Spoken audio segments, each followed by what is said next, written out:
Me encuentro en el noroeste de México, concretamente en la ciudad de Tijuana, y lo que pueden apreciar a mi derecha es el famoso muro que divide México de Estados Unidos. Hoy, en Conectando Almas, vamos a abordar este apasionante y también muy polémico asunto, sobre todo desde que el presidente Donald Trump ganara las elecciones y endureciera las leyes de la política de inmigración. Muro con dueño, muro sin sueño.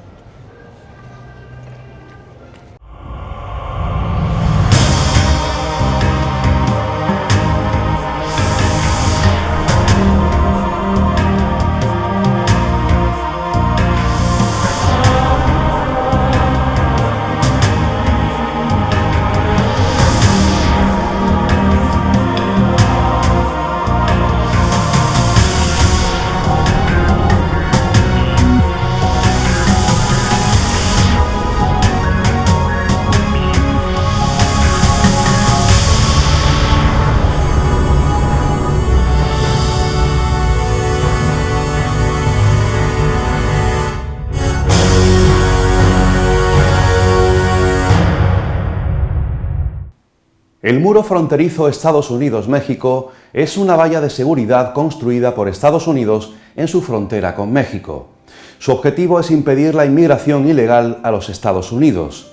Su construcción se inició en 1994 en el gobierno de Bill Clinton bajo el programa de lucha contra la inmigración ilegal conocido como Operación Guardián, a cargo de la fiscal general Janet Reno. Actualmente está formado por varios kilómetros de extensión en la frontera Tijuana-San Diego, California. El muro incluye 3 barreras de contención, iluminación de muy alta intensidad, detectores de movimiento, sensores electrónicos y equipos con visión nocturna conectados a la policía fronteriza estadounidense, así como vigilancia permanente con camionetas todoterreno y helicópteros artillados. Existen otros tramos de muro en los estados de Arizona, Sonora, Nuevo México y Baja California. Inmigrantes ilegales de varios países desde México han intentado cruzar por zonas más peligrosas, como por ejemplo el desierto de Arizona, lo cual ha resultado en más de 10.000 muertes desde el inicio de su operación. El congresista estadounidense republicano y partidario, Duncan Hunter, propuso un plan al Senado en noviembre del año 2005 para reforzar la barrera fronteriza entre los dos países. La propuesta fue aprobada en diciembre de ese mismo año, lo que significa la construcción de un muro fronterizo de alrededor 1.123 kilómetros. A esta escala, el muro sería solo comparable con la Gran Muralla China. Finalmente, el Senado de los Estados Unidos aprobó en mayo del 2006, por mayoría, 83 votos a favor y 16 en contra, la enmienda que prevé la construcción del citado muro con 595 kilómetros de extensión, más 800 kilómetros de barreras para impedir el paso de automóviles. En su campaña para las elecciones presidenciales de Estados Unidos del pasado año 2016, el que fuera presidente electo, Donald Trump, se comprometió a construir un muro que abarcará toda la frontera sur de los Estados Unidos y en repetidas ocasiones reiteró que México pagaría por su construcción a través del aumento de las tarifas del cruce de frontera y los aranceles del Tratado de Libre Comercio de América del Norte. Esto ha creado sin duda que este año 2017 se genere una gran crisis diplomática entre Estados Unidos y México. El pasado 25 de enero, el presidente estadounidense Donald Trump firmó un decreto que autorizó la construcción de un muro en la frontera con México. Trump insistió en que dicha construcción sería financiada por México. Por su parte, el presidente mexicano Enrique Peña Nieto rechazó esa afirmación y aseguró en varias ocasiones que México no pagaría ningún muro. Mientras tanto, la presión, el miedo, las deportaciones y el estado de inseguridad van en aumento en la frontera de ambos países. Build a great wall. The wall just got 10 feet higher. Maybe someday they're going to call it the Trump Wall. The border between the United States and Mexico stretches nearly 2,000 miles. Nearly 700 miles of it is already covered with some form of border wall or steel fencing. But Donald Trump wants more. On day one, we will begin working on an impenetrable, physical, tall, powerful, beautiful southern border wall. El pasado 21 de febrero, The New York Times escribió que durante casi un mes los estadounidenses han estado atentos al inicio del gobierno de Trump con toda su malévola incompetencia, empezando por los tuits matutinos hasta las noticias del día y los programas nocturnos de comedia. Muchos observan, se inquietan, se mofan y después se van a dormir, algunas veces con sobresaltos. Otros se quedan despiertos, pensando que podrían perder a su familia, su empleo y su hogar. El presidente los ha denigrado llamándolos criminales, aunque no lo sean. Son personas que han tratado de construir vidas honestas en Estados Unidos y de repente son tan temibles como los prófugos. Esperan los golpes en la puerta, los agentes de negro, las esposas, el viaje en el auto policial y la celda. Son personas a quienes les aterra que el gobierno estadounidense los encuentre, o a sus padres o a sus hijos, les pida sus papeles y se los lleve. Cerca de 11 millones de personas viven sin documentos legales en este país. De repente, por un decreto presidencial, todos son prioridades de deportación. Todos son presuntos delincuentes. A todos se les amenaza con destruir sus vidas, junto con las de los miembros de su familia. Su fin podría llegar en cualquier momento. Esta no es una representación abstracta ni caprichosa. No son noticias falsas. Se trata del Estados Unidos de hoy, de este mes, de este momento. En El Paso, Texas, van por una mujer a un tribunal, donde ella había estado tratando de obtener una orden de protección. Parece ser que el hombre que la maltrataba reveló su condición a los agentes migratorios. Cerca de Seattle, a un joven de 23 años que estaba protegido contra la deportación y tenía un permiso legal para trabajar conforme al programa de acción diferida para los llegados a la infancia, DACA por su sigla en inglés, se lo llevan, acusado de ser miembro de una pandilla. Él lo niega frenéticamente y su abogado presenta documentos que sugieren que los agentes alteraron su testimonio para involucrarlo falsamente. Otra beneficiaria del DACA, Daniela Vargas de Jackson, se encierra en casa después de que los agentes detuvieron a su padre y a su hermano. La madre de 4, Janet Vizquerra, busca asilo sola en el sótano de una iglesia en Denver. Un grupo de hombres latinos se va de un refugio para indigentes dirigido por una iglesia cerca de Alejandría, Virginia. Los rodean una decena de agentes migratorios que lo interrogan, escanean sus huellas digitales y arrestan a por lo menos 2 de ellos. Hace unos días, en Tijuana, se suicidaba un hombre que acababa de ser deportado precipitándose por un puente de la ciudad baja californiana. Los defensores del presidente Trump dicen que las cifras de arrestos de la Oficina de Inmigración y Aduanas, ICE, son similares a las del presidente Barack Obama, un enérgico deportador en jefe. Tal vez sea cierto por el momento, pero hay un mar de diferencia en el contexto.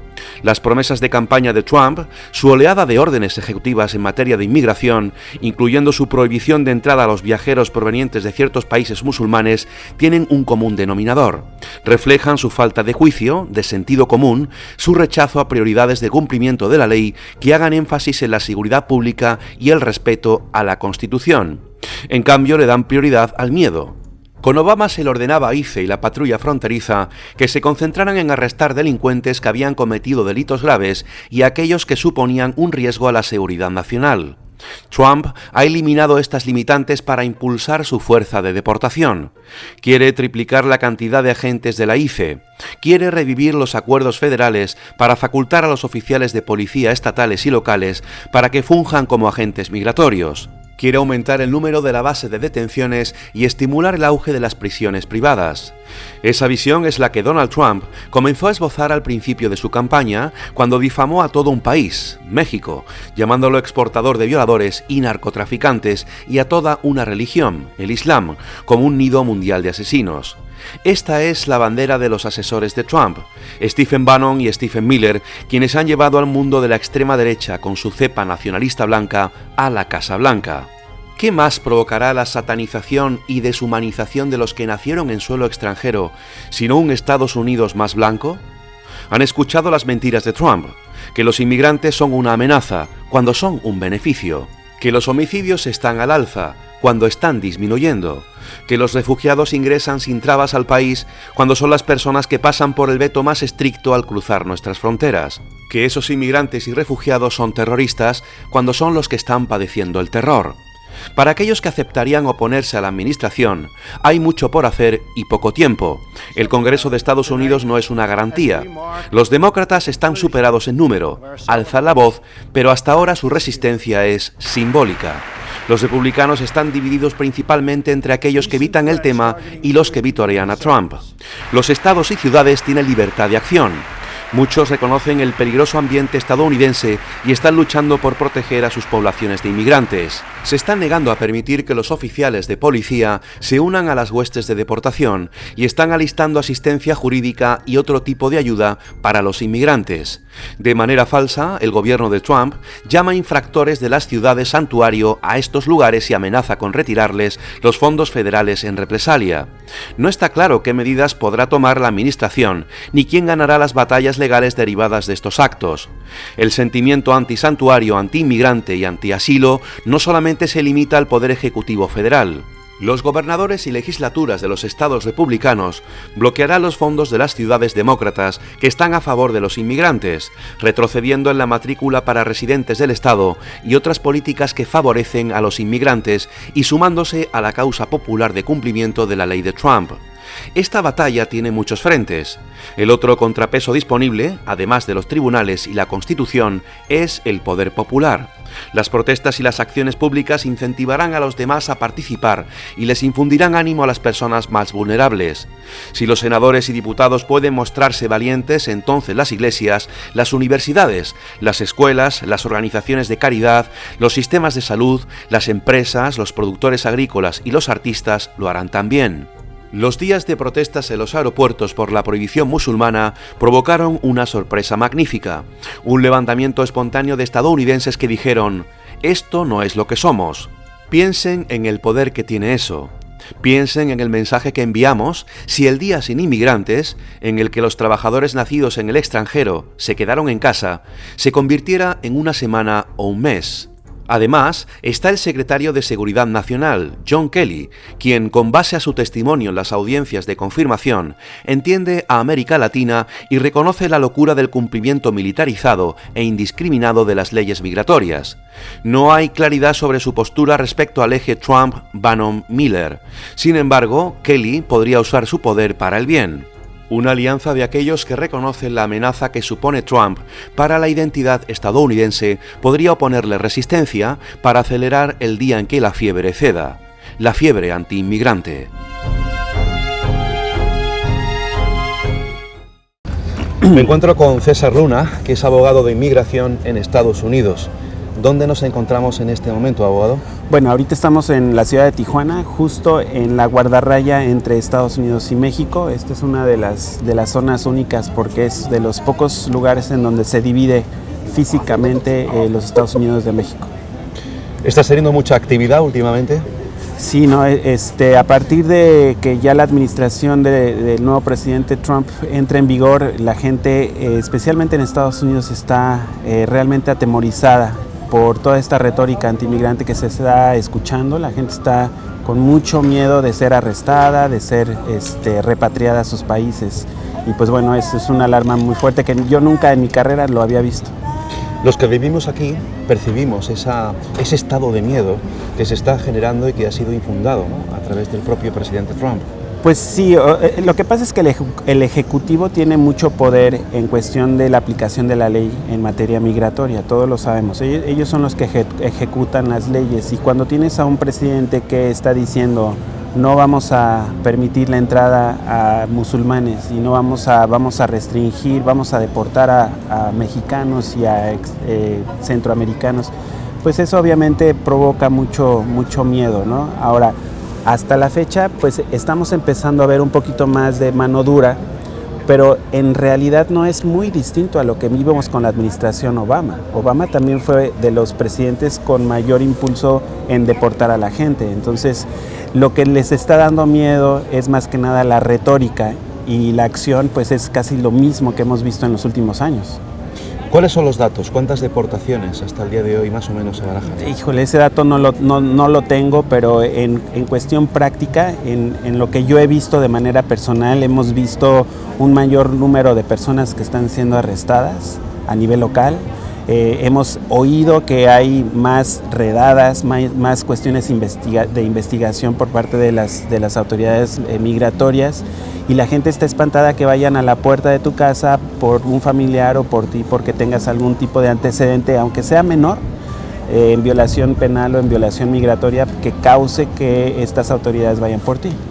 ¿Qué supone atravesar ese muro que tienes detrás sin tener ningún tipo de documento legal. Bueno, es que la gente tiene raíces muy marcadas, sociales, personales, profesionales en Estados Unidos. O sea, es muy común el que tengamos a adolescentes, a niños norteamericanos porque nacieron en Estados Unidos de padres extranjeros, y los niños tienen ese miedo, ese pánico que dividan a las familias. Aquí, precisamente en este Parque de la Amistad, que pues históricamente fue un parque de la amistad y ahora estamos divididos por un muro, viene gente que está desesperada en poder cruzarse porque sus hijos están allá, porque allá está la escuela, porque allá está su trabajo, y en un 2x3 te detectan, te identifican y te deportan. Estamos siendo testigos hace un ratito de cómo familias se comunican desde aquí con familia que está al otro lado a través de este muro, ¿no? ¿No es una visión un poco retrógrada? Sí, no, es desgarrante. A veces vemos cómo los niños, los chiquititos de 2, 3, 4 años vienen a visitar a sus padres como si fueran reos, ¿no? Como si estuvieran presos en un país donde se siente como una cárcel, con una desesperación muy difícil. Desde el punto de vista social, se entiende cuál es el temor. Yo como abogado, mi función aquí es de tratar de asesorar a la gente de qué es lo realista y qué es lo que se puede y no se puede hacer desde el punto de vista legal. Y hay muchos casos que hoy por hoy no se pueden resolver. Hay gente que vivió en Estados Unidos muchos años, décadas incluso, cometen un error, los ponen en la cárcel, les revocan las residencias y ahora están en una situación de imposibilidad desde el punto de vista legal, ¿no? Y lo que sucede es de que ha habido históricamente desde los últimos 20 años un sistema migratorio en Estados Unidos que no ha funcionado. ¿Por qué? Porque hay una demanda económica, social, familiar, de poder alojar a más migrantes y sin embargo el sistema legal no los permite. ¿Se puede decir que la política en Estados Unidos está por encima de la ley? No, bueno, desde el punto de vista de un abogado, el abogado siempre tiene que seguir la ley, ¿no? Especialmente cuando hay violaciones constitucionales, eso va mucho más que la política y que la retórica. Ahorita vemos un presidente que pretende ir más allá de sus nociones constitucionales, y pues para eso están las otras dos partes de este sistema democrático, que es la parte judicial y la parte legislativa, que les corresponde ponerles límites a este presidente. ¿Pero la ley es igual para todos? La ley debe de ser igual para todos y para eso estamos nosotros. Ahora nosotros vamos a ver que si los migrantes los quieren echar del país, hay que educarnos de que nosotros tenemos los mismos derechos constitucionales a cualquier otra persona, irrespectivamente de su estatus migratorio. Entonces, ¿qué es lo que sucede? A ti te detienen, te acusan de ser migrante. Si tú sabes que tienes el derecho constitucional a no decir nada que te autoincrimine, a recurrir a las cortes, a tener alguna defensa sobre algún tipo de procedimiento de deportación, ahí es donde uno va a tener que pelear sus casos, que ahí es donde de hecho parte de mi trabajo se está yendo, ¿no? Abogado, en el otro lado, en California, San Diego, California, es de tendencia demócrata, todos lo sabemos. Hay un especial interés y preocupación en lo que está pasando, hay una solidaridad de los ciudadanos norteamericanos, californianos, hacia los mexicanos. Sí, nosotros estamos sintiendo que por lo menos desde el punto de vista estatal del estado de California, particularmente de las ciudades como San Diego, como Los Ángeles, San Francisco, han emitido ya una postura muy favorable a los migrantes. Yo creo que se entiende que el estado de California es un estado que depende de la comunidad migrante, que somos realmente de todos, de una diversidad muy, muy bonita, y sentimos ese apoyo. Ya hay ciertas ciudades que se han proclamado a favor de los migrantes y en contra de la retórica del presidente Trump, y que se están poniendo al tú por tú. A pesar de que esto es de ámbito federal, ya estamos viendo una resistencia por parte de los estados y por parte de los municipios, como lo vemos en San Diego, en contra de esto. ¿Se construirá más muro sobre muro? No, esperemos que no. Yo creo que esto sigue siendo todavía una cuestión política, en cuestión práctica, monetaria y judicial. No vemos que se vaya a construir más muros, ni aquí ni en otros lados de la frontera. César, ¿a cuántos clientes estás atendiendo actualmente y de qué y para qué? Bueno, nosotros somos un despacho pequeño, tenemos más o menos una capacidad, somos 3 abogados, una capacidad de un promedio de 200 personas y representamos a clientes de distintas gamas, desde inversionistas que quieren venir a Estados Unidos a formar sus negocios y que, por cierto, también tienen el mismo pánico que el que no tiene documentos porque no saben esa incertidumbre de que qué es lo que va a hacer el presidente Trump, qué le va a pasar a mis inversiones, a mis negocios, voy a poder renovar mi visa de inversionista, César. Tenemos esa gama, profesionistas, asesoramos a compañías a tramitar visas para sus ingenieros, para sus doctores, abogados, y también litigamos, defendemos casos de deportación cuando una persona está involucrada en un proceso de deportación. También a mí me apasiona mucho las personas desprotegidas, jóvenes, niños y mujeres que sean víctimas de violencia. Una de las partes muy buenas del sistema migratorio de Estados Unidos es que protege desde el punto de vista migratorio a víctimas específicamente de violencia. Entonces, parte de mi firma es dar un poco de asesoría a esas personas vulneradas. Ajá. Muchos dramas humanos, imagino, ¿no, César? Sí, es apasionante. O sea, lo hacemos por gusto, no por dinero. Es una cosa.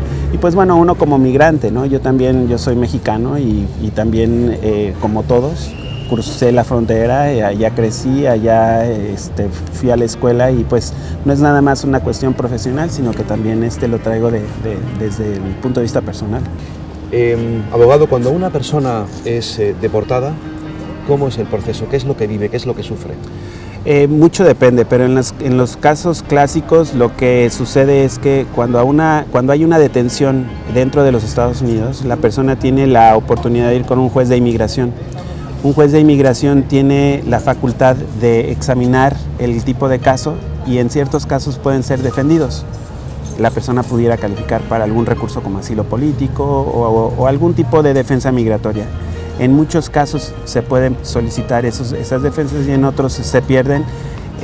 La persona es detenida y repatriada poco a poco a sus países de origen. En el caso de México, pues la repatriación es automática, en un par de días está en México, pero para personas de otros países puede tomar meses en que la persona sea regresada a sus países. Con estas políticas migratorias que está imponiendo el presidente Trump, ¿se le ha dado más poder, más autoridad a los agentes aduanales en Estados Unidos? Sí, ahorita con unas órdenes ejecutivas que acabamos de ver, se le está ampliando la discreción de arrestar, de detectar y arrestar a personas que presuntamente pudieran estar violando las leyes migratorias. Anteriormente, bajo la administración Obama, la prioridad era arrestar y deportar a las personas más violentas con antecedentes serios, penales o migratorios. Ahora ya va para todos. Cualquier persona que pudiera estar violando las leyes migratorias pudiera quedar expuesta a detención y deportación. También estamos asistiendo en Estados Unidos en numerosos lugares a momentos y espectáculos, por llamarlo de alguna forma, de racismo, xenofobia. Sí. Es terrible. Sí, es muy terrible porque este tipo de retórica ha dado pie a que la gente se sienta con más, como que con más derecho de llevar a cabo estas cosas, ¿no? Impunemente. Y pues estamos viendo gente de países árabes que están siendo atacadas, aún siendo residentes o incluso ciudadanas. Estamos viendo amenazas de bombas en centros religiosos judíos y musulmanes. O sea, esto y están poniéndole la marca al migrante como si fuera el delincuente, como si fuera el culpable de perder los trabajos a los norteamericanos. Y esa dinámica está causando una cosa muy negativa hacia el migrante. Hay un estado de miedo, ¿no? Volvemos a repetir.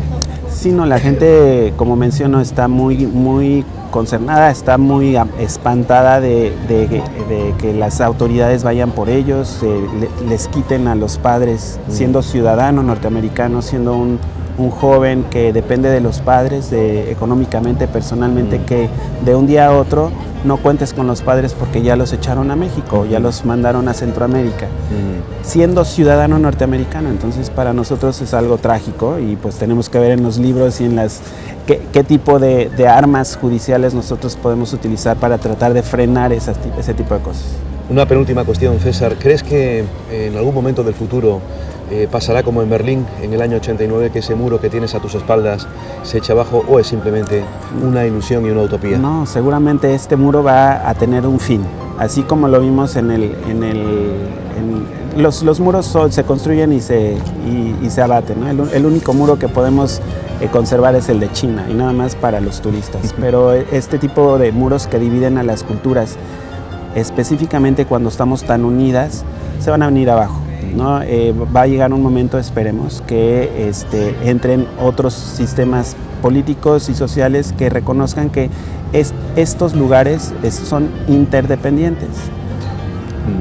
El otro día, César, fui a hacer unas compras en San Diego y me atendió una persona mexicana, supongo que lleva muchos años en San Diego, viviendo y trabajando, y le pregunté en español. Me contestó en inglés y yo le pregunté que por qué me hablaba en inglés si sabía perfectamente que era de origen mexicano y que hablaba español. Y finalmente me confesó que tenía miedo. Eso está pasando, lamentablemente. ¿Qué mensaje, ya por última cuestión, le darías a esas personas que viven en Estados Unidos, que llevan años, que probablemente no es que hayan cortado sus raíces con México, pero que efectivamente el regresar aquí ya no tendría sentido para ellos? ¿Qué mensaje le darías de esperanza y sobre todo de asesoría legal a estas personas? Claro. Bueno, lo primero es reconocer que el miedo controla. Y por eso para nosotros esta dinámica que utiliza el presidente Trump es de miedo, para controlar, para no hacer nada. La persona que tiene miedo no va a reaccionar. ¿Cómo quitamos ese miedo? Reconociendo nuestros derechos. Simple y sencillamente, si yo sé que me pueden detener, pero que tengo el derecho de pelear mi caso, de pelear a mis hijos, de pelear mi futuro, de contratar a un abogado, de ir con un juez, entonces ese miedo se va quitando. Y entonces eso es la educación, quitar el miedo con la información de cuáles son esos derechos, va a hacer que la gente pueda reaccionar de una manera más eficiente y eficaz en una situación de contingencia. Porque ¿qué es lo que sucede? Tengo un pavor que detengan a mi esposa, César. Sí, ok, pero ¿qué vamos a hacer después de que nos detengan? No sé, no lo sé. Pero si una persona ya está informada de que ya cuento con la información de mi consulado, de mi embajada, cuento con un abogado, sé que no debo de firmar nada, que tengo que permanecer callado, ya esas son cosas que me están empoderando a poder defender mi situación ante una situación vulnerable, ¿sí? Si sé cómo me defiendo, entonces el miedo va a reducirse. Si sé que puedo contar con mi país, como el consulado o la embajada, un buen abogado, un número de abogados, una organización que esté ayudando, mi iglesia que también me puede dar algún beneficio, algún auspicio, entonces la gente va a andar con menos miedo hasta que pase todo esto del señor Trump. Abogado César Luna, muchísimas gracias por atender esta entrevista. Ha sido muy amable. Es un gusto. Fue en la valla fronteriza en donde hace 23 años se inició el operativo Guardián del Gobierno de Estados Unidos, donde se reunieron decenas de mexicanos para realizar un muro humano. Hoy vamos a hacer un muro humano, más que nada expresando nuestro amor hacia los migrantes y nuestro repudio a las políticas migratorias del presidente en turno en Estados Unidos. La iniciativa buscaba hacer entender al gobierno de Estados Unidos que una valla de metal no separa los corazones de las familias, como lo hace con ambos países. Representa el mensaje de paz, armonía y solidaridad de nuestra nación y apoyo hacia todos los que están sufriendo el que no se respeten los derechos humanos. Queremos contrarrestar todos esos actos de odio que se han venido registrando. Tomados de las manos y cantando el himno nacional mexicano, exigieron que las políticas migratorias de la administración Trump cambien y dejen de separar familias que por años han estado aportando al país, que adoptaron como suyo. Es el lado opuesto de la separación. En vez de separar, marcas encuentro. Es el lado opuesto del racismo que divide a las personas, las encuentra y borra las diferencias. Moisés recientemente fue deportado después de vivir 18 años en Estados Unidos. Allá dejó a su esposa y a su hijo y asegura que ni Trump ni un muro lo van a detener. Donald Trump puede poner 4 o 5 muros, eso no va a detener nada. Nosotros vamos a buscar la manera de cómo llegar con nuestra familia. Él pueda poner los muros que pueda, lo más alto que sean. Eso no va a detener la inmigración, no va a detener nada. Nos encontramos con Hugo Castro, que es el coordinador en Baja California de Ángeles de la Frontera. Gracias por conceder esta entrevista, Hugo. No, gracias a ustedes, es un honor. ¿Dónde nos encontramos en este momento? Nos encontramos en la esquina de Latinoamérica, el punto más al norte de Latinoamérica, precisamente en un espacio que se llama Parque de la Amistad, ¿no? Donde se pueden reunir las familias de ambos lados, familias que no pueden cruzar, precisamente es una ironía, ¿no? No pueden cruzar ellos hacia México, los que están en México no pueden cruzar hacia Estados Unidos, y es a través de un saludo con el dedo como se logra esa unión familiar por unas horas, ¿no? ¿Cuál es la historia de Hugo Castro? Mi historia es algo pues fuera de lo común, podría ser. Yo inicié en la lucha por los derechos de los migrantes en prisión. Estuve en prisión del 2001 al 2003 por un caso que posesión, transporte de marihuana, algo que ya es legal ahorita. ¿Estuviste en prisión en México? En California, yo soy ciudadano americano. Mi historia es de que yo soy hijo de padres migrantes, de trabajadores del programa Bracero, mi padre. Mi padre emigró de Zacatecas hacia Estados Unidos y de cuando era adolescente y contratado como mano de obra, que le llamaban braceros, porque mano de obra de campo. Y fue así como nací yo en Salinas, California, norte de California, y mis hermanos también, donde él iba a trabajar 6 meses. 6 meses en Salinas y 6 meses en el Valle Imperial, que es el 2 horas este de San Diego, en el sur de California.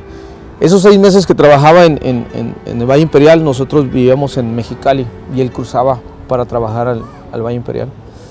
Entonces de chico viví ese choque cultural que se ve aquí muchas personas por ambos países, ¿no? De una forma muy particular, ¿verdad? Vivir aquí en frontera. Muy particular, porque era en la frontera, ahí te llaman de una forma de discriminar, te llaman pocho, ¿no? Que no eres mexicano. Es la palabra que se utiliza así, como decir algo despectivo, decir, eres pocho. Y pues cuando no eres completamente, pues tu lenguaje es muy fluido en español, ¿no? O tienes un acento no muy mexicano, peculiar. Entonces, eso me pasó de chico, ¿no? Yo lo superé mucho. ¿Qué pasó en prisión, Hugo? En prisión, bueno, aquí me decían pocho y en Estados Unidos, en Salinas, me decían frijoleros, nos decían frijoleros, una forma de marginarnos. En prisión pasó de que yo estando ahí por ese cargo, luchaba porque decía que no era una condena injusta, 2 años por un delito que tendría que ser 6 meses. Al principio sucedió eso, ¿no? Entonces sucedió de que viví mucho un problema de que no había atención médica. No había atención médica, un problema de una infección de la garganta, se me hizo bronquitis y se me hizo una infección de las vías urinadas que orinaba sangre, yo estaba muy enfermo y no me querían atender. Entonces es una cárcel privada, ahorita hay concesiones, es una industria de más de $5 billones, pero en aquel tiempo no era tantos billones de dólares como es ahorita, en 2001, el 2003, y fue esa falta de atención médica y el pensar que fue injusta mi condena, aunque decía, bueno, está muy mal el sistema, pero está peor con ellos, porque por un lado, pues yo sí, o sea, culpable, ¿no? Hice algo ilegal, pero ellos, en ese momento que decía, ellos eran migrantes que querían estar con su familia, estaban purgando condenas por reentrada ilegal, illegal reentry, un crimen federal muy castigado, con penas hasta de 6 años en prisión. El promedio eran 2 años. Hugo, ¿qué piensas, qué reflexionas ¿Qué concibes en ese momento en prisión? En prisión conocí, aparte de... Se genera a mí una inmensa sed de justicia social, porque decía, no es justo, por ejemplo, yo una condena de 2 años y miraba un anglosajón americano, yo también americano, una condena de 2 años, pero por haber asaltado bancos, 3, 4 bancos. Decía, por favor, él sí pudo haber matado a alguien. Y yo digo, 2 años, la misma condena. Él pudo salir 6 meses por un programa que llaman Media Casa, que es libertad condicionada. Yo no me dieron nada de eso a mí personalmente, pero también miraba que había personas peor, que era el caso. Ahí nació en mí, haz de cuenta que nació un motivo por cual vivir o luchar. O sea, tanta sed de justicia, no tanto sobre mi caso, era sobre ellos, que me indignaba el ver que no les... Si yo que me sabía expresar muy bien en inglés, que estudié en Estados Unidos, me negaban el tratamiento médico, a ellos era peor. Y vi que una persona, un migrante, murió. Hugo, sales de prisión y es en el momento en que te decides a ayudar. No, yo empecé a ayudar dentro de prisión. Desde dentro de prisión. Dentro de prisión empecé a escribir cartas al Buró de Prisiones para luchar por los casos de los migrantes. Empecé también a presionar, hacíamos reuniones para tratar de luchar por los derechos de los migrantes, ¿no? Migrantes indocumentados. Eso fue ahí dentro de prisión. Me amenazaron varias veces de mandarme al sitio de seguridad que le llaman casa de seguridad, unidades de seguridad, que esos son unos cuartos aislados donde estás solo y es una forma de castigo. Lo amenazaban, pero yo nunca fui violento dentro, pues lo que quería era organizar por los derechos de los migrantes, pero no me enviaban porque como estaba yo a cargo de la unidad de limpieza y nadie quería ese cargo porque es un cargo muy peleado, muy odiado, porque significa de que si tú no limpias el área a tiempo, todos los presos que están en esa unidad salen a comer más tarde en forma de castigo porque no están las condiciones. Entonces es una posición, era mucha responsabilidad hacia mí, pero lo asumí para poder de esa manera costearme los estudios. Yo volví a la universidad dentro de prisión, estudié a distancia, recibí las cartas del rector de la universidad, nombrándome uno de los mejores 50 alumnos, pero yo era el único que estaba dentro de prisión. Yo estudiaba 10 horas diarias, más estudios externos, 10 horas diarias dedicado a leer y a mi profesor. Mi profesor era una pantalla de televisión, ese era mi profesor. Hugo, eres coordinador en Baja California de Ángeles de la Frontera. ¿Qué es Ángeles de la Frontera?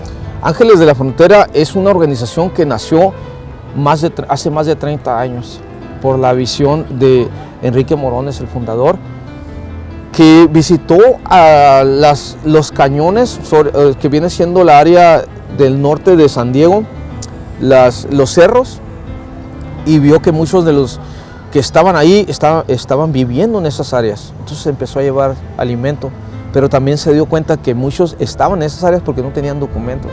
Entonces empezó ese deseo de darles un apoyo, de tratar de hacer un cambio. Luego, a través del tiempo, nacieron unas propuestas racistas, como es la Proposición 187 en California, y tantas otras propuestas de que de una forma lo motivaron o lo obligaron para tratar de hacer una lucha más frontal, ¿no? Como es lo que se ha venido haciendo a través de los años, de proveer agua en el desierto a los migrantes que están tratando de cruzar. Hugo, ¿en qué momento de la historia y la política norteamericana este muro, si mal no recuerdo, no me falla la memoria, se crea en 1995? En 1994, precisamente, cuando inicia, por un lado, un tratado de libre comercio entre Canadá, Estados Unidos y México, una forma de poder permitir el libre tránsito de bienes y capitales, pues nos damos cuenta de que no se incluyó el capital más importante, que es el capital humano. El capital humano se le cerró totalmente las puertas con el inicio en la era de Bill Clinton, de Operación Guardián. Es cuando empezó el doble muro. Mentira eso que dicen ahorita que es el muro que quiere iniciar Trump, lo inició Bill Clinton. Y hizo más difícil la acción de tratar de cruzar la frontera, poniéndolos en riesgo. Es cuando aumentaron las muertes, porque ya no buscaban las rutas tradicionales, sino unas rutas alternativas sumamente peligrosas para los migrantes. ¿En qué momento de la historia de la política norteamericana, en la historia de este muro, se le hace peor la vida a los inmigrantes? ¿En qué época? ¿En qué década? ¿En qué momento político de la actualidad quizá con Trump? Personalmente creo que peor que Clinton fue Obama, es el que inició las deportaciones masivas. A mí me tocó recibir en los 2009-2010 en Mexicali camiones, 3 camiones, todas las noches de 1 de la mañana a 3 de la mañana, con 120 a 150 migrantes siendo deportados a horas que nada está abierto, ser recibidos por el gobierno de México, criminalizándolos, arrestándolos y llevándolos a prisión por el hecho de ser indocumentado, siguiendo la retórica de que un indocumentado es un criminal. Eso personalmente, Obama. Trump, sí, es un gran riesgo y estamos en momentos muy críticos, porque para mí esto es una era hitleriana. No hay duda de que hay un estado de miedo. Hay un estado de miedo, por un lado, de la comunidad indocumentada, algunos, y hay en otro una reacción de sacar carácter y luchar y proteger a aquellos que están indefensos. Por el lado de los activistas, nosotros, haz de cuenta que nos está empujando a tomar acciones más fuertes, más contundentes, de decirles a nuestra comunidad: no están solos. ¿Hasta qué punto ese estado de miedo no lo ha generado la ignorancia? Claro, de hecho, los que votaron por Trump votaron porque desconocen la realidad. O sea, él está buscando el chivo expiatorio perfecto, que es el migrante indocumentado, para decirle todos los males del país. Entonces, en vez de aceptar que es un país sumamente bélico y que el mayor presupuesto que se gasta precisamente para generar eso, ¿no? O sea, justificar muertes en otros países con el fin de decir que es en aras de la democracia, ¿no? Cuando se ha buscado otros intereses más allá de la democracia. ¿Qué haces tú por toda esta gente, Hugo? ¿Tienes ahí un albergue aquí cerca? Sí. ¿Se acoge a deportados, inmigrantes? Sí, hay un albergue aquí, ese es mi proyecto más reciente, que es el albergue, le llamamos Centro de Atención al Migrante. Ahí se reciben 30 migrantes. Ahorita hay una población de 30 migrantes, 27 mexicanos deportados y 3 centroamericanos. Se les abre las puertas y es su hogar. Es su hogar. Ellos pueden ahí... ¿Son 30 historias, 30 dramas? 30 historias, pero también más allá son 30 familias, no son nomás ellos. O sea, ellos es una... Podemos ver parte de una familia. Estamos hablando de más de... familia directa, más de 80 personas, porque estamos hablando de sus esposas, pero también de sus hijos, de sus padres. Entonces, no solamente están 30 personas ahí, o sea, están 30 familias y 30 seres humanos que están, su alma está clamando auxilio, ¿no? ¿Se les protege, se les da cobijo en este albergue? Más allá de darles una cobija y un espacio, nosotros tratamos de proveerles esperanza, que vuelvan a soñar, despertarles esa flama a la esperanza, ese deseo de soñar por una vida mejor y borrarles esa imagen de autocriticarse y considerarse criminales. Ellos quieren ir al otro lado. Muchos de ellos quieren ir al otro lado, quieren volver. Nosotros lo que decimos es: aquí están protegidos para la decisión que tomen, sabiendo los riesgos que conlleva el tratar de cruzar sin documentos. ¿Cuál es la postura de la política mexicana en estos momentos para estas personas? ¿Recibís ayudas gubernamentales? Es muy difícil contestar ello, porque el presupuesto es muy raquítico. para el estado de Baja California. Estamos hablando de 34 albergues aquí en Tijuana y estamos hablando de 8 en Mexicali y 1 en Rosarito. Es un presupuesto de 7 millones de pesos anuales para ellos, no es nada. De hecho, la mayoría de los albergues en Tijuana, de los 34 que hay, puedo decir que el 60% no recibe ayuda gubernamental. ¿Estamos hablando de $500,000 aproximadamente? Aproximadamente $500,000, ¿no? Son como $370,000, $370,000 anuales.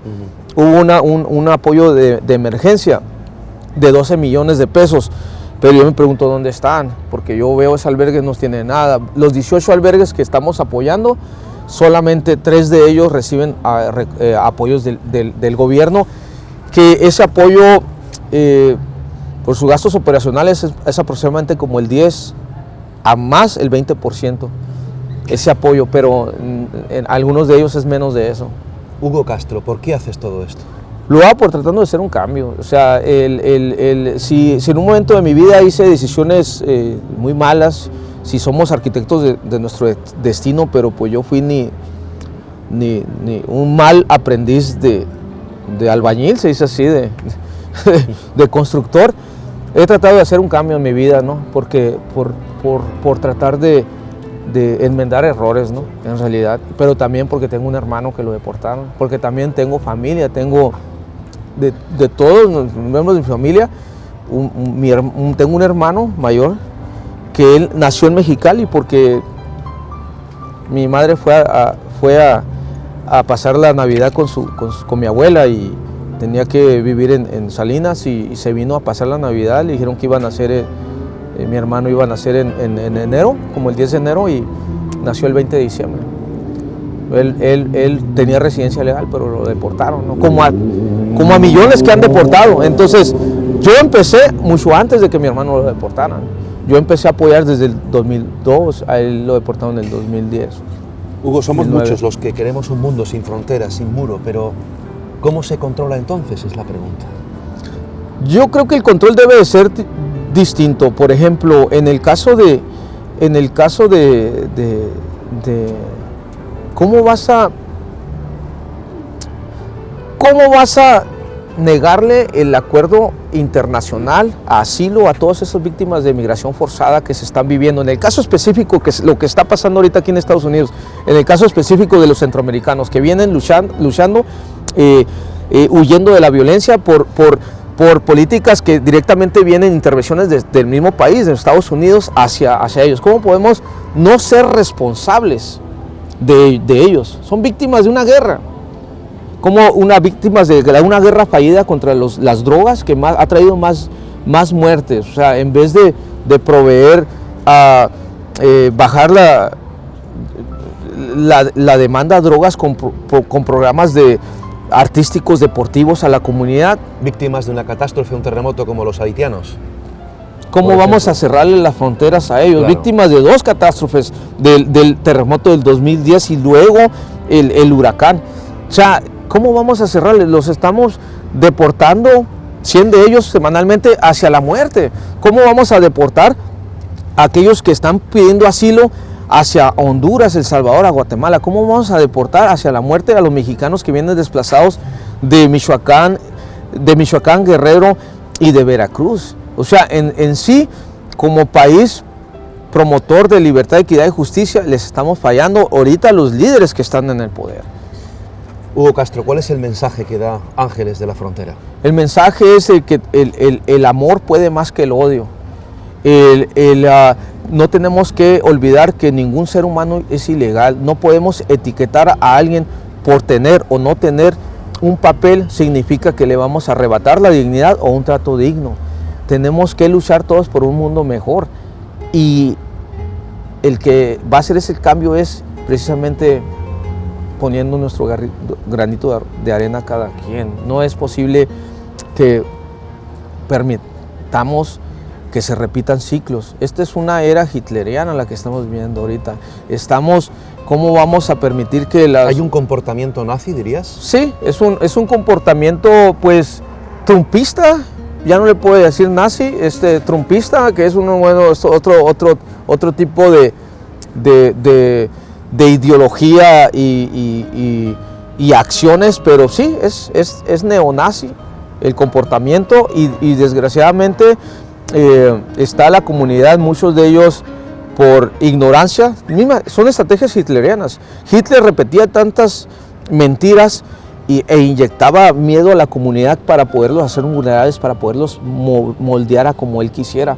Son acciones que mesmerizan, hipnotizan a la comunidad. Igual lo está haciendo Trump ahorita. Está repitiendo tantas mentiras que los puso al americano, al anglosajón protestante americano, lo puso en una situación bien vulnerable, decir, ayúdame, auxilio, estamos siendo atacados, una psicosis colectiva.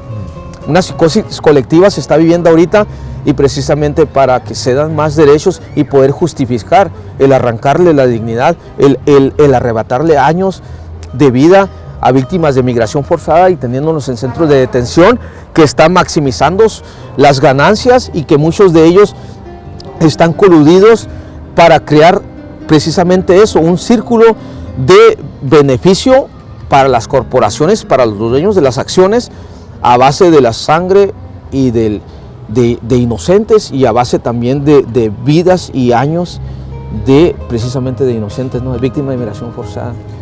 Hugo Castro, muchas gracias por esta entrevista y te deseo toda la suerte del mundo y a todas esas personas, mexicanos en su mayoría y latinoamericanos, que están sufriendo estas injusticias.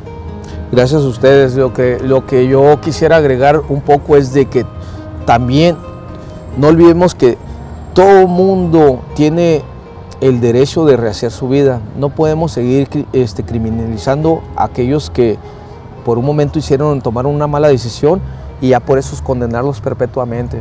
Porque si no, pues volvamos a la ley del talión, ¿no? Decir, bueno, ¿quién quedaría vivo, no? Si eso sucediera. Necesitamos hacer cambios y yo visualizo que esto no va a estar aquí. No va a estar aquí. Ahorita lo estamos pintando, 2 kilómetros. 2 kilómetros, una acción de que va a ser el mural más grande del mundo en la frontera, pero lo estamos pintando mientras vamos en un futuro a cortarlo y a desaparecerlo. La mejor manera de protección de los países es la protección del ciudadano del mundo. Por eso me he declarado ciudadano del mundo hace mucho. Necesitamos vernos así como hermanos. Al final de cuentas todos estamos habitando, coexistiendo y somos migrantes. Estamos migrantes en este plano existencial. No podemos seguir así. O sea, tenemos que vernos como verdaderamente como hermanos. Yo creo que sí podríamos lograrlo si nos dejamos de bajar esa bandera nacionalista de decir yo soy mexicano, yo soy estadounidense, porque América es todo el continente, yo soy salvadoreño, y sí ponerla como un sentido de identidad, pero decir al final de cuentas yo soy ciudadano del mundo, y si logramos esa bandera podemos avanzar. Hay una frase de un líder religioso hace mucho tiempo, del movimiento religioso Fe Bahá'u'lláh. Él dijo y escribió que la tierra es un solo país y la humanidad sus ciudadanos. Así es, por eso nosotros tenemos que declararnos ciudadanos del mundo y poder decir, ¿sabes qué, hermano? Bienvenido. Criminalizar a los criminales, a los que están creando terror. Pues mi punto de vista es que, por ejemplo, ahorita Trump está creando un terror, hizo una guerra declarada hacia los migrantes, queriendo utilizar a lo más considerado el símbolo, uno de los símbolos más importantes y más nobles, que es la Guardia Nacional, que es para proteger, para atacar a las víctimas de migración. O sea, una nueva Gestapo de la nobleza que representa el país, la Guardia Nacional. ¿Cómo es posible? Eso es por eso repetimos muchas veces que es momento de despertar y urge un cambio. Gracias, Hugo. Gracias a ti. La cerca fronteriza fue el punto en donde decenas de familias separadas por el fantasma de la deportación se reunieron para celebrar el Día de las Madres. Con música de mariachi del lado mexicano y una cantante en los Estados Unidos, es como tratan de darle un poco de alegría a una reunión que de por sí se ve empañada por las lágrimas de las madres que darían todo por un abrazo de sus hijos. voy a cumplir años, quisiera abrazar a mi niña, pero no se puede, nomás me consuelo con verla y quisiera agarrarla aunque sea la mano, pero no puedo. Todos los años, activistas proinmigrantes intentan acercar a las familias que por cuestiones migratorias no pueden estar juntas y que incluso tienen años sin tener ningún tipo de contacto físico. Contenta y triste a la vez porque pues lo veo pero no lo puedo tocar ni nada y venimos aunque sea con la ilusión de mirarlo así.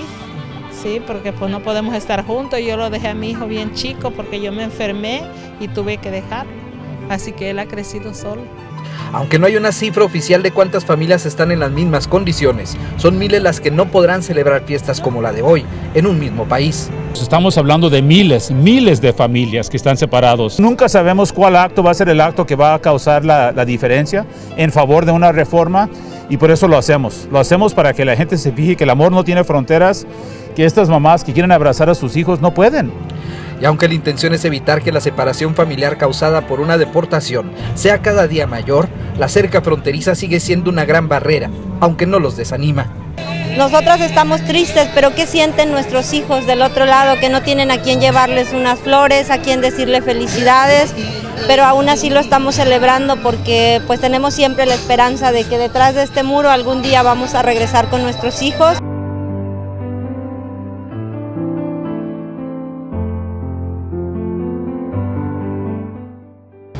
Me encuentro con María Galleta, que es directora general de Madres y Familias Deportación en Acción. Deportadas en Acción, sí. Gracias por conceder esta entrevista. Mucho gusto. ¿Cuántos dramas, cuántas historias humanas habrá visto usted aquí, verdad? Muchas, muchísimas. ¿Cómo se está viviendo todo esto? Es un poco difícil ver esta situación de deportaciones, de todo lo que ha pasado en estos últimos meses. Haitianos buscando un buen lugar para estar de estancia, quedándose en Tijuana para poder cruzar a Estados Unidos y pedir asilo. Y todo eso nos ha afectado un poco a todos nosotros. Nuestro enfoque era trabajar con mexicanos, paisanos, centroamericanos, a lo que estamos acostumbrados. Entonces nos empiezan a llegar personas de todos lados, de África, de Haití, de Irak, de diferentes lugares, cubanos también. Entonces ha sido más trabajo. María, hoy es domingo, sí, y se han citado muchas familias en este lado y en el otro. Sí. Y es terrible, ¿no? El visualizar, el ver cómo las familias se hablan, se expresan sus sentimientos a través de un muro. De este muro, ¿verdad? Es muy triste. Fíjese que también estuvo muy deprimente hoy. Hace un mes hubo un cambio sobre las visitas que teníamos.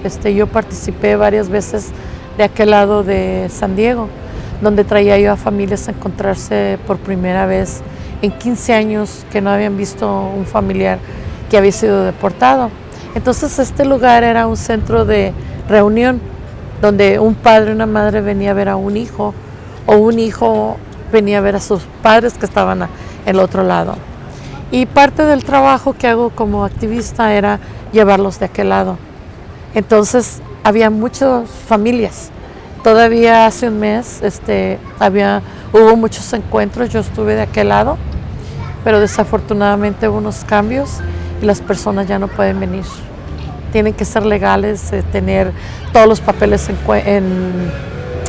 todo su papeleo en forma para poder venir a ver a un familiar. Pero afortunadamente muchos tienen papeles y pueden cruzar. Eso era para personas que estaban en un trámite que están arreglando, que no pueden cruzar a México. Entonces... María, ¿por qué hace usted lo que hace? ¿Por qué ayuda? No sé, es una pregunta que me hace muy seguido. Yo soy activista desde muy joven, he pasado por muchos problemas, un ex esposo en la guerra, en el servicio militar en Estados Unidos, un hijo que estuvo en el servicio militar también, que tenía muchos sueños de ir al colegio y por esa razón él se alistó en el servicio en la naval también. Y otras cosas más, soy sobreviviente de cáncer y eso ¿Estuvo en prisión? Cáncer. Cáncer. Sí, cáncer. estoy en remisión. Hace 8 años fui diagnosticada con cáncer. Y todo eso me mantiene ocupada, me hace bien ayudar a las personas, me gusta ver resultados. Yo lo hago personalmente, cuando les ofrezco ayuda, me voy hasta donde puedo llegar para que esta persona reciba la ayuda que necesita, y he visto he tenido muy buenas satisfacciones. María, desde este colectivo que usted dirige, ¿cuál ha sido el caso, la historia que más le ha conmocionado? Son varias. Una es una madre que es separada de sus hijos, que le quitan sus hijos, que está sola aquí en Tijuana, que sus hijos están allá y que no los puede ver. Un padre quien fue separado de su familia, que no puede ver a sus hijos. Y sobre todo un veterano de guerra que peleó en Estados Unidos, que dio su vida por el país y que lo hayan deportado, que se hayan deshecho de él como una ropa vieja o algo así. Disculpe la comparación, pero así se ve. ¿Cómo calificarían usted las políticas norteamericanas con respecto a la inmigración? Muy mal, muy mal. Yo soy ciudadana americana, vivo en los dos lados de la frontera, trabajo en los dos lados de la frontera, y a mí, sinceramente, un ratito estuve muy triste, muy deprimida. El oír los comentarios del señor presidente que tenemos ahora, de nosotros los mexicanos, que somos todo lo contrario de lo que él se expresa. Somos unas personas muy trabajadoras, yo lo digo en lo personal, que damos todo sin interés, que somos muy luchadoras y muy fuertes, que no le hace lo que venimos, de dónde venimos, qué nos ha pasado, cuál es la situación. Vamos a Estados Unidos por una mejora para poder ayudar a nuestras familias. ¿Cómo están los mexicanos en el otro lado, en el lado norteamericano? ¿Cuál es el sentir? Muy triste, muy triste, hay muchos comentarios, hay mucha depresión, yo lo he estado viendo, miedo. Muchos niños están hablando del presidente y hacen cara de fuchi, así, y cuando yo sea grande, este señor yo le voy a pegar, y cositas así. Estos niños tienen mucho miedo a que sus padres los van a abandonar. Están sufriendo el miedo de abandono, de que si la mamá va a la tienda o a algún lado, los niños tienen temor que no van a regresar. Y desafortunadamente los padres muchas veces no se cuidan de lo que están hablando delante de los niños. Los padres tienen miedo, expresan sus temores, y los niños los están escuchando. ¿Qué le diría usted si tuviese delante al presidente Donald Trump? Como ciudadana norteamericana, que usted lo es. Que es imposible, porque nunca voy a estar enfrente de él, no me gustaría estarlo. Le diría que ya deje de estar separando a las familias, que haga su trabajo. Yo entiendo que una persona que mató a alguien, pues se le tiene que castigar. A una persona que cometió un crimen, que cometió un crimen, que tiene todo el derecho, está en su derecho, pero a gente inocente que deje de estarla deportando, porque hay mucha gente inocente que está deportando. Si hay alguna persona, mexicano, latinoamericano, ciudadano del mundo, vamos a llamarlo así, que en este momento se está atravesando problemas de esta índole, de esta característica, y quiera ponerse en contacto con el colectivo que usted dirige, ¿podría ayudarla? Pues no regresando a los Estados Unidos, pero sí ofreciéndole la ayuda psicológica, Sí. Tenemos un psicólogo que está trabajando con nosotros como voluntario, que es una linda persona que dona su tiempo para madres. Tiene un grupo de madres, él formó un grupo para padres deportados, y está empezando un grupo para niños que son de padres deportados. ¿Algún día se echará bajo este muro, María? ¿Quién sabe? No creo. Yo no tengo idea, yo tengo temor, yo personalmente tengo un temor, me pongo a pensar qué clase de muro quiere este señor. A lo mejor quiere cemento, concreto, donde nadie se pueda ver, que no podamos mirar ya para Estados Unidos, o que los americanos no puedan ver a México. ¿Cuál es el mensaje que se le debe dar a la humanidad, María?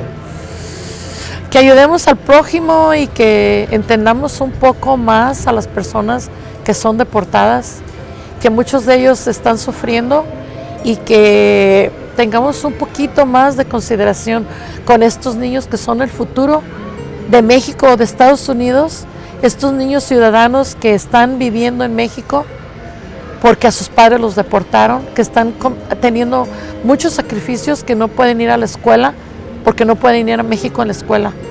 Hay niños chiquitos que sí pueden ir, pero una universidad cueste para un padre que ha sido deportado, que no tiene dinero. Yo no veo la manera en que un niño ciudadano americano pueda ir a una universidad aquí. María Galleta, muchas gracias por su tiempo y gracias también por el trabajo que está realizando. Gracias a usted, fue un placer. Mucho gusto. Gracias.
¡Bravo!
Ya. Todo está bien. Todo está bien, ¿ok?